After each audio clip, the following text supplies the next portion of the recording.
Welcome to the party, my bi-curious pal. You're from the neighborhood Master Chaos here. Welcome to episode 2 of this ongoing series where I bring you just a bunch of random physical media reviews of stuff to either warn you about or highly recommend. This installment, we've got quite an eclectic bunch of films to talk about and a wide range of labels. We've got a new label, ReelGore. I think this is their first release or something like that. We've got Deaf Crocodile, Arrow, Saturn's Core, and then, of course, Synapse. And I'm going to be touching on all these movies right now. Back from the dead.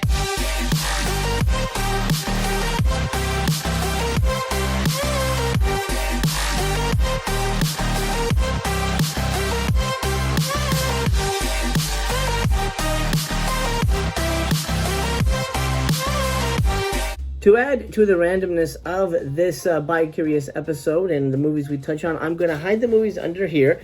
And I'm going to pick one at random. You normally tell them by feel, but I'm not going to do that because I'm just going to go so fast I can't even tell what I'm grabbing. And we're going to be talking about Ilia Moromets. All right, let's do it. Check out this slip, which sold out incredibly quickly. I believe the movie is still available if you want to grab just the Amray case. But what the hell is the movie about, and is it worth it? Ilia Moromets from 1956 runs 91 minutes and is presented in Russian with English subtitles. This was a masterpiece, and I'm not one to go hyperbolic, but holy shit, it was so beautiful. The plot makes very little sense, but you're not watching this movie for the story, you're watching it for the jaw-dropping visuals. Told mostly in wide shots, this Russian fantasy film can be seen as a precursor to Game of Thrones, Lord of the Rings, you name it. An epic, breathtaking, and astounding widescreen adventure that honestly must be experienced to be believed. This is pure movie magic. In terms of special features, you get the 4K restoration, and you get a new commentary track by comics artist and film historian Stephen R. Bissett. Then you get the reprint of a Russian film scholar Alan Upchurch's pioneering essay on the director Alexander Pichko from Video Watchdog, and Pichko's own essay on the making of Ilia Moromets. Ilia Moromets gets 5 stars from me. I loved it. I loved it so much. I highly recommend it. It is a very, very fun watch, and not only that, it is jaw-droppingly beautiful. You will be shocked at how gorgeous this movie looks. And honestly, I kind of wish this had been a 4K release, because this would have knocked everybody out. I mean, it knocked me out as a Blu-ray. It's so awesome to look at, just to have your eyeballs soak this movie in. Again, story-wise, it is a Russian fantasy movie, so take that with a grain of salt in terms of how you may enjoy it or not. But I think you'll be able to lose yourself in this story beyond all the weird elements like the puff-faced guy and things like that. There's a lot of really good things in this movie, and it is a must-watch. Okay, random selection time. 1, 2, 3. What are we gonna get? Look at me. Take a pee. I'm gonna go with this. Oh, Red Lips. This is Saturn's Core releasing a latest as the recording of this video. It is a shot-on-video film directed by Donald Farmer. And, yeah, there's a lot of naked ladies in this one. Red Lips runs 77 minutes. Terrible, terrible acting, terrible script, and terrible direction are all on display. Almost all the shots here are static, with the occasional titty close-up. This whole movie feels like a sad excuse for a dumpy, middle-aged man to make a naked girl movie. And hey, I get it, it's good to be the king.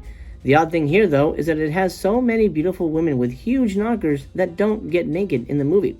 I couldn't help but be disappointed. There is, however, an extended sequence where an older lady takes out her ginormous monster boobs and soaps them up for us, for no apparent reason. Beyond the boobs, there's really not much else going on in this movie. It turns into a low-key lesbian drama as Michelle Bauer shows up and falls in love with our lead for some unknown reason, and instantly accepts her bloodlust and works to help her stay fed. It's a fine enough story, and with this kind of thing, you really shouldn't be expecting too much, so I can't ding it for that. The film looks terrible, however, almost the worst I've ever seen SOV look, and the sound is horribly muffled at times, so there's no real reason to check this movie out beyond the nudity. Special features wise, you get an audio commentary with Donald Farmer, an interview with Donald Farmer that's for some reason recorded inside his car. It's very odd. Then you get a vintage interview with actress Getty Chason from the 1994 Chiller Theater Expo. Then you get a weird video essay called The Blood Transgressions of Red Lips, and it's honestly just a re-edit of the movie with some weird punk metal music played over it. I would 100% skip that shit. This was a fun movie, but also a painful experience at the same time. Ultimately, I didn't hate it, but I'll never watch it again, and it was pretty shit. So I'm going to go with 2 stars. I'm going to go with 2 stars. Honestly, there's only one reason to watch this movie, and it's the nudity. And to be honest, you can Google higher definition boobs way easier than, spending $30 on this thing, which looks like awful trash. I mean, and I'm not just talking about the movie, I'm talking about the quality of the video is so bad. I mean, we thought, the joys of SOV upgraded to Blu-ray. Nah, man, it doesn't look any better. It doesn't look any better. If anything, it looks a little worse. Here, it just looks terrible. There's even one part where we get static. How the fuck do we have tracking issues on this? It doesn't make any... It's so bad. I guess if they pulled it off of the only thing the guy had was like some shit-ass tape, maybe that was it. But man, it looks so ugly that it almost, cancels out the nudity, which is great. Michelle Bauer only gets naked once. And it's very briefly, So don't get it from Michelle Bauer. There's an older lady here who slips up for giant, monster Godzilla boobs for 10 minutes. I don't know why. Apparently, I think she was Michelle Bauer's ex-girlfriend or something. It was a very odd scene. It was obviously filmed in a hotel. Very strange. And this whole movie just smacks of cheapness and almost, like I said, a little dirty old man movie.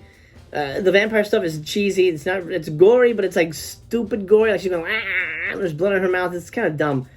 2 stars. I don't recommend it, honestly, unless you're really, really into collecting SOV titles for some reason. I don't think it's anybody's cup of tea. Beyond the fact that if you need everything with Michelle Bauer, then I understand, but I don't recommend it. 3 remain. Let's see what comes next. But that doesn't really distract me, but it helps me decide. I'm going to go with this. Oh, it's upside down. It is the one that I've been waiting for a while. One of my unsung favorite zombie movies of all time. The Living Dead at Manchester Morgue, also known as Let Sleeping Corpses Lie, I believe. I own the Anchor Bay tin box of this, something I reviewed in one of my very, very early videos here on the channel when I first starting out 2 years ago. We're rushing into our 2-year anniversary here. And I've loved the movie ever since, and I actually haven't seen it in a long time. So when Synapse announced a Blu-ray release, I was very excited for it, but I didn't want to plunk down for that ridiculously priced steelbook. No, thank you. Luckily, being a sort of influencer here in the boutique Blu-ray space, I get screeners. And guess what? They sent me a free copy. Oh my god. I'm very excited for that. The good news is, I like this movie, so I know I'm not going to feel bad sending, this link to MVD and saying, oh, I didn't like it. But, hell yeah, it's a good damn movie. The Living Dead at Manchester Morgue runs 1 hour and 32 minutes. 2 strangers meet at a gas station, and an accident puts them in the same car as they travel through the British countryside, unwittingly on their way to the zombie apocalypse. This is a fantastic film and one of my absolute favorite zombie films. Ray Lovelock plays one of the most unlikable asshole leading men in movie history, and while he's not very sympathetic, he does come across realistic when all is said and done. To be clear, this movie isn't a non-stop zombie action spectacular. This is a fairly slow burn affair, despite a few early scenes. Atmospheric, engrossing, and featuring bold and bloody practical effects, this movie really hits its stride about 51 minutes into its 90-minute runtime, but that's not necessarily a bad thing. If you consider yourself a zombie fan, do yourself a favor and check it out. One of the best elements in the movie is that the zombies here look like actual dead people, and that's a testament to the performers as much as the makeup. There is an amazing boob rip in this movie that is memorable, to say the least. Radar signals are scrambling people's brains and reanimating the dead, and our would-be couple thrown together by unlikely circumstances have to battle them to survive. This is a brutal, bloody, and tragic film and deserves your attention. I don't think the last few minutes of the movie really make any sense, but I won't go into spoilers, so don't worry about that. All you need to know is, it's fucking great. Special features on the disc include 2 audio commentaries featuring authors and film scholars Troy Howarth, Nathaniel Thompson, and Bruce Holochek for restoration of the true original English language theatrical mono mix. George Grau, Catalonia's cult film king, an 89-minute extensive feature-length documentary exploring the life of the filmmaker behind this film. Then you get an interview with Gianetto De Rossi discussing the film. Then Gianetto De Rossi Q&A at Festival of Fantastic Films in the UK, as well as theatrical trailers, TV spots, and radio spots. I absolutely adore this film. Just keep in mind, don't expect wall-to-wall zombies until maybe the midway point. But once the zombie action happens, holy crap, it is tense and exciting and wonderful, and everything that's built up to that point is paid off in such a wonderful way. 5 stars. I love this movie very much. Get your hands on it. Now that there's a standard release, I believe it's $20, something like that, maybe a little more than $20, but it's a hell of a deal for this movie. If you love zombie movies, you're going to love this movie. If you love British films, you're going to love this movie. If you like Spanish horror films, you're going to love this movie. Because George Grau made it. Jorge Grau, as his friends call him. It's amazing. Fantastic movie. I loved it, and I honestly can't say enough good things about it. Inside, by the way, is just the disc, and you do get a catalog of Synapse titles. But everything is just on that little Blu-ray, which I assume is the same Blu-ray that you would have gotten with the Steelbook, minus the bells and whistles. Speaking of bells and whistles, here we go. I see what I'm picking, so I can't do it here. I'm going to do it over here. 1, 2, 3, whatever. Okay. Girls' Night Out. Alrighty then. This is an Arrow title. This is an old one. I'm finally getting to it. They sent it to me as a screener. I'm kind of happy that I waited on it because, well, you'll find out. Girls' Night Out runs 97 minutes. This movie about a goofy bear mascot that chases down coeds is surprisingly uninteresting. It might have been me, however, I'm pretty sure it was the movie because I found myself checking out of the plot very often. It just did not hold my interest whatsoever. And you've seen it all a million times before. This is your basic college slasher movie. However, this one's a little different. You get the college campus, some drunken frat boys, and some random shenanigans.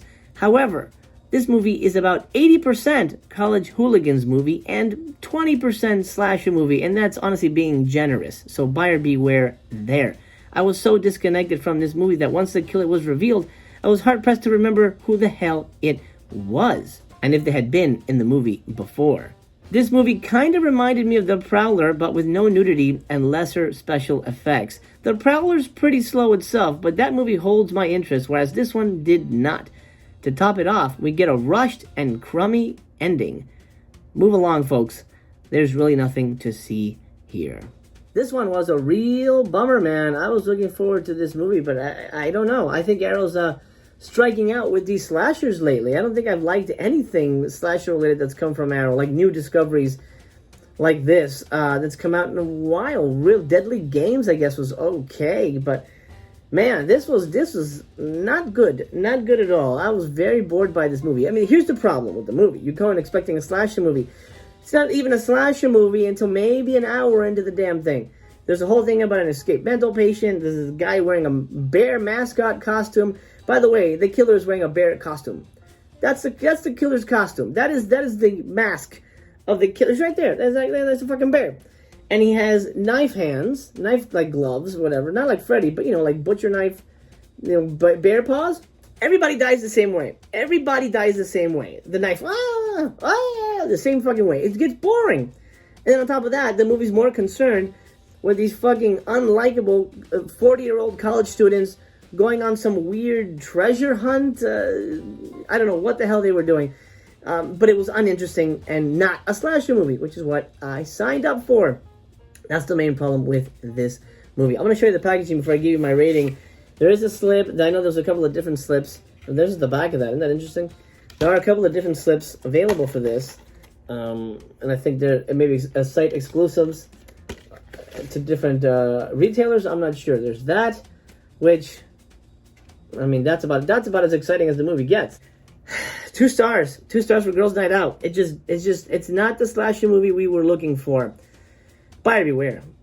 Okay, pal, the last movie for the Bi-Curious lineup today is Maniac Driver, released by ReelGore. This comes with a slipcover, which I can't really show, but I'll put my finger over some of the elements. That's the slipcover. If I move my finger, I think you know what's there, waiting for your hungry eyeballs.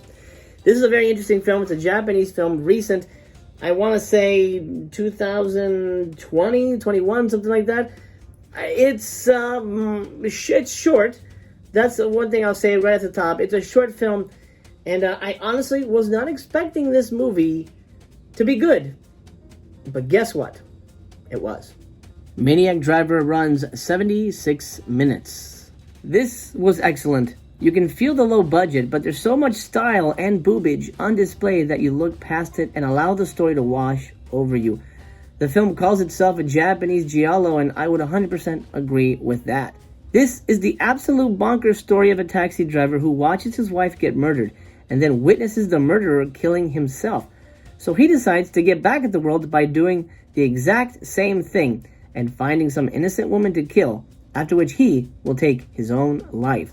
Now that's only scratching the surface of this shocking, exciting, and uniquely constructed serial killer thriller. The less said about the third act, the better. Just know it all comes to a boil and delivers the goods, story-wise and viscerally and boob-wise. Possessing a great soundtrack, fantastic nudity, and fun yet unrealistic gore, this is absolutely a nouveau classic when it comes to splatter cinema. I was blown away. This movie is so good and it's so smart and well written. It's not just a shock for shock's sake. It actually has something to say and delivers it in a very interesting way. If you can imagine Taxi Driver with a ton of great breasts, some really interesting gore scenes, and a really unique twist to the story, I think you have an idea what you'll get here. This is basically a Category 3 version of Taxi Driver. I guess is the best way to put it. And it's so good. I love this reversible slip here that offers some of the kind of old-fashioned looking art that it would have if it came out back in the day, similar to some of the posters you would see for the Yakuza movies. I love it. Packaging in here, let me make sure there's no nudity in here. There is. It comes with you get a ReelGore trading card. I can't show you the back of it, but it has nudity on it. You get two things in here.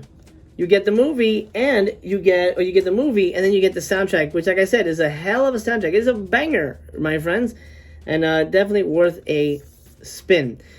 What a movie! What a movie! What a surprising film. Something that I thought I wasn't gonna like, and most likely I would have passed on to Brother Chaos, who loves this type of movie. By the way, I'm gonna show this to him next time he's in town. I think he will dig it.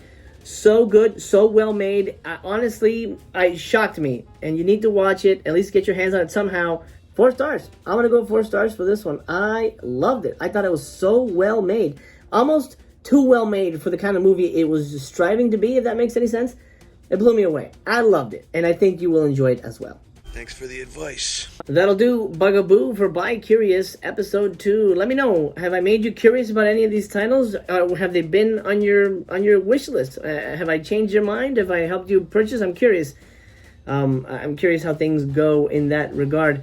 In terms of the best of the bunch, I'm going to go with Maniac Driver. I'm only going to show you this ball. I don't know. Can I show you that? I can show you that. I'm going to show you that because I put the slip back on. I'm going to go with Maniac Driver as the best of the bunch. I love that movie. But also, I really, really, really loved Ilia Moromets. So those two really great musts. The one I would 100% avoid, Red Lips. Okay, pal, that's it for this episode of Bi-Curious with Master Chaos. Thank you so much for joining me. Again, let's continue the conversation down in the comments. If you're new here, do consider subscribing, so that means you and I get to hang out again. I would love that. Gosh, what a pleasure to see you again. Until that happens, I'm going to bid you a fond adieu.